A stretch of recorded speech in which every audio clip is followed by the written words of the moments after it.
What's up, guys? In this second episode of Lowrider Show Tell, we're going to find out who were the lowriding champions of 1998, so stick around.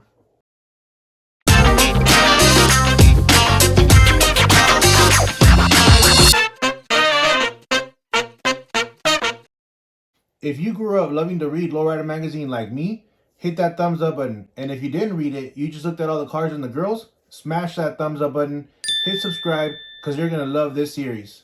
Alright guys, let's see what we got and get into some lowriding history.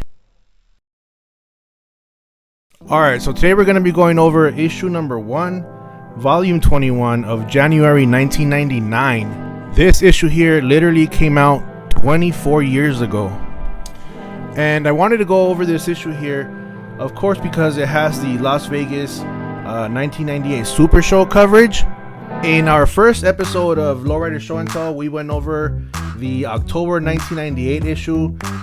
That's where they actually released all the information for the Vegas Lowrider Super Show. I'll leave the link of that video in the description for you guys so you guys can check it out.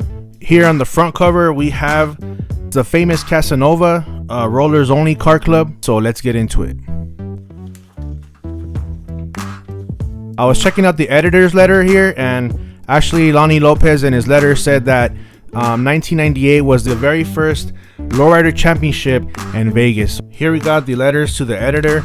We have one of the readers writing the editor asking, why don't they have a Lowrider Super Show in New York? I'm not sure if they ever did end up having a Super Show in New York. If they have, let me know in the comments.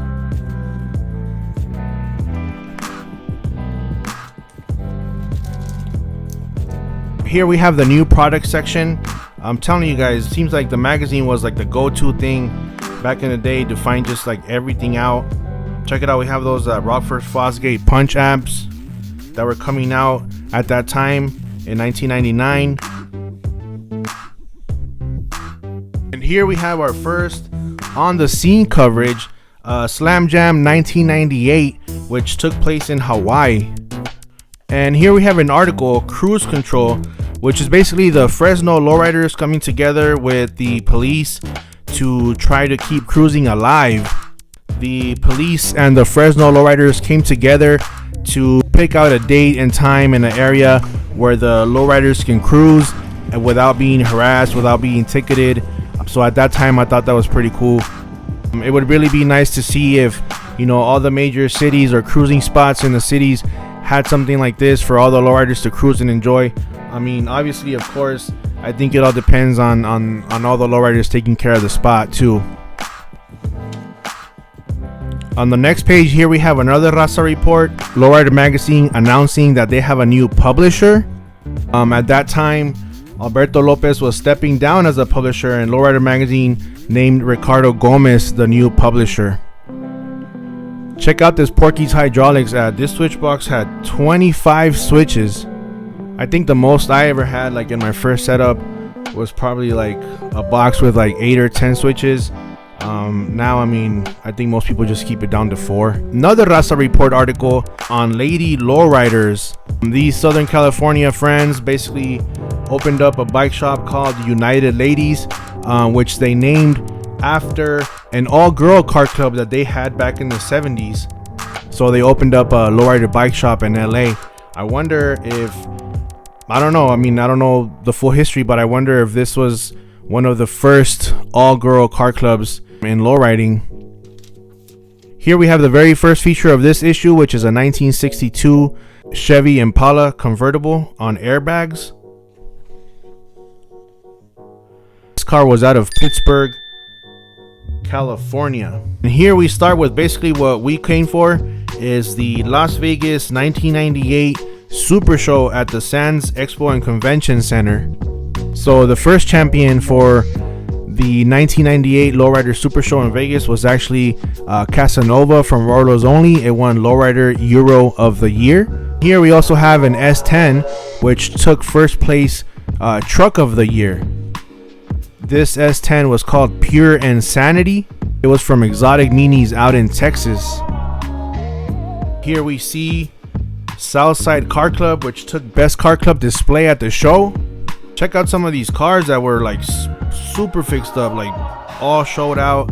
Back then we got again Silverados. We have another truck right here, actually a Nissan Sentra. And check out these other cars here. I mean, there was like Suburbans fixed up, an Astro van. Man, they really covered the Las Vegas Super Show here. There's tons of pages of car show coverage on the Vegas show. Here we have on display the actual Lowrider car of the year, which was Strictly Business, winning second time in a row. We have here also another champion, which was the bomb truck of the year, which was a 1948 Chevy, and the bomb car of the year was a 1950 Plymouth. The bomb truck was from Classic Memories, and the bomb car of the year was from Legends Car Club. Some more car show coverage, and also a final letter from Alberto Lopez, which was no longer going to be the publisher for Lowrider Magazine. Zapp and Roger actually performed at the Las Vegas Super Show. I remember that specifically because it was the first time I went, and that was a very, very cool concert. Here we see a picture of Uso Car Club. Like, damn, they were deep at the show back then.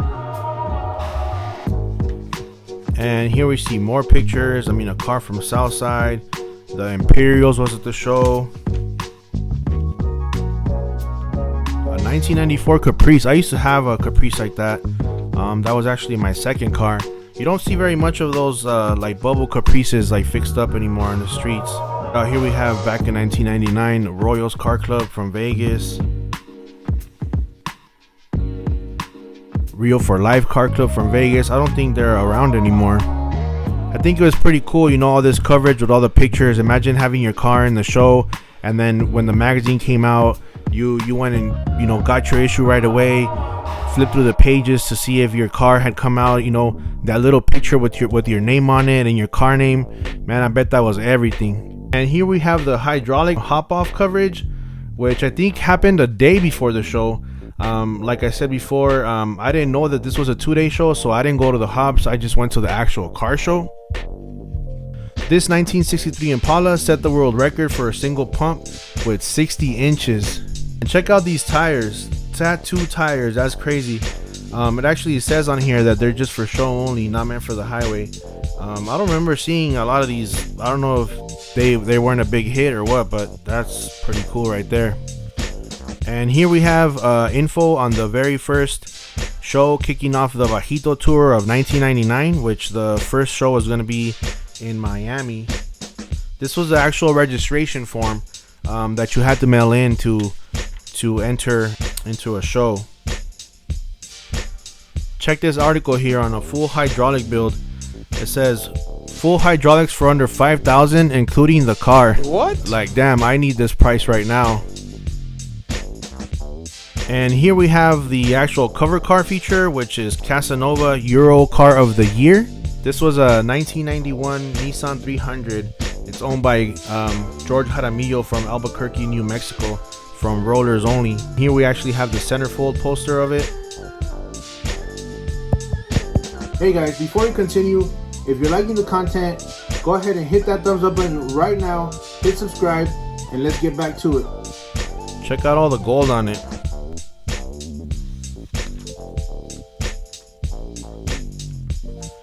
And here we have a 48, Crazy 48 bomb. This was from Brown Pride Car Club out in Fullerton, California.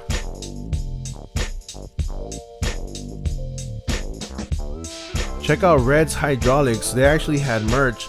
Actually, more than merch, it seems like it was like they had a little clothing line going on.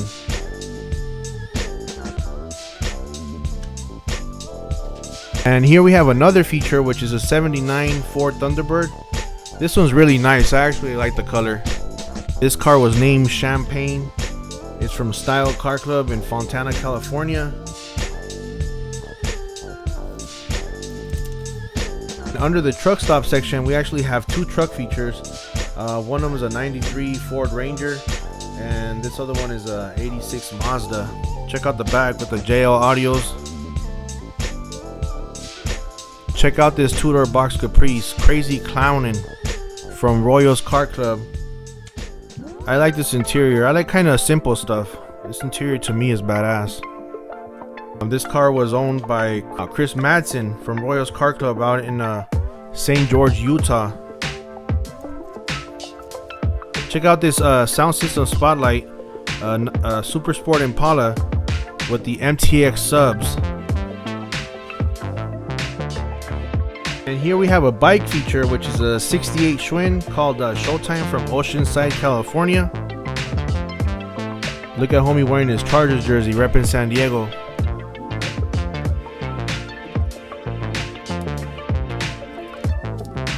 Here we had the forum section, which is actually more letters to the editor. And like I said in the first episode, I feel like the magazine was like a social media of the 90s. Check out some of these letters here. I mean, Edwin is writing in he's basically sending in a letter in response to someone else's letter that was sent in on a previous issue that actually bothered him. Somebody said, why is there so many Hispanic models and non-Hispanic car owners featured in the magazine? So he actually took the time to write out his thoughts on with pen and paper, and mail that in. That's just crazy to me, you know, how times change. I mean, you know, he saw something. It's kind of like when you see a comment on a post nowadays. If you don't like it, people just start fighting in the comments, you know what I mean? And back in the day, they actually had to sit there and write a letter with pen and paper and mail that in and say, hey, I'm responding to this. And here we have some Lowrider Arte submissions. Check out that Mercedes bomb truck,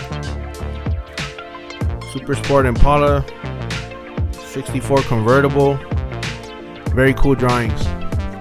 The Caliente Tour final world records, which single pump was set in Las Vegas with 60 inches, double pump one with 66 inches.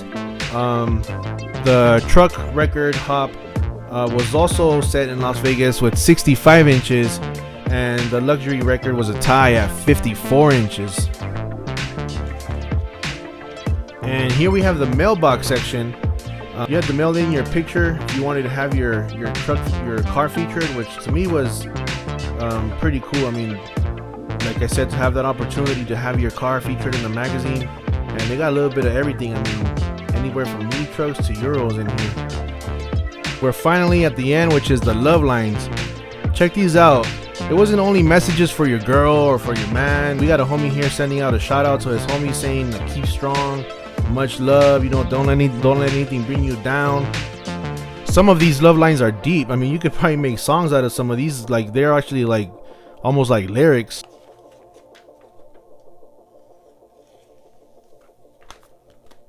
Alright guys, I hope you guys enjoyed this second episode. Thank you for sticking around and going over this issue with me. Let me know what you guys thought. Drop me a comment, hit that like button, subscribe, and share this with someone that you think might like this content. See you guys next time.